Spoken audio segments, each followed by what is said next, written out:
ભરૂચ જિલ્લાના ઝઘડિયા તાલુકાના વડેચિયા પાસે ટ્રેક્ટર પલટી ખાઈ જતા અકસ્માત સર્જાયો હતો। અકસ્માતમાં 3 લોકોના મોત નીપજ્યા હતા તો 23 થી વધુ લોકો ઈજાગ્રસ્ત થયા હતા। ભરૂચ જિલ્લાના ઝઘડિયા તાલુકાના વડિયા તળાવ પાસે ટ્રેક્ટર પલટી ખાઈ જતા અકસ્માત સર્જાયો હતો।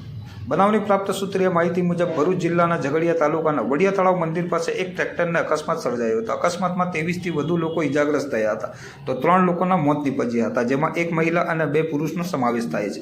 આજે દસમ હોય, જેને લઈ ઉમરલા વડિયા મંદિર ખાતે ટ્રેક્ટર લઈ લોકો દર્શને આવ્યા હતા, જ્યાંથી પરત ફરતી વેળા આ અકસ્માત સર્જાયો હોવાની પ્રાથમિક માહિતી પ્રાપ્ત થઈ રહી છે। ટ્રેક્ટર પલટી ખાતા ટ્રેક્ટરમાં બેસેલ લોકો ઈજાગ્રસ્ત થયા હતા। અકસ્માતથી જાણ થતાં આજુબાજુના ગ્રામજનો બચાવ કાર્યમાં જોતરાઈ ગયા હતા। ઈજાગ્રસ્તોને 108 એમ્બ્યુલન્સ દ્વારા ઉમરલાના સામૂહિક આરોગ્ય કેન્દ્ર ખાતે ખસેડવામાં આવ્યા હતા તો કેટલાક વધુ ઈજાગ્રસ્તોને વધુ સારવાર માટે રાજપીપળાની સિવિલ હોસ્પિટલ ખાતે રિફર કરવામાં આવ્યા હતા। અકસ્માતની જાણ વાયુ વેગે પ્રસરતા ઉમરલા સામૂહિક આરોગ્ય કેન્દ્ર ખાતે લોકટોળા ઉમટી પડ્યા હતા।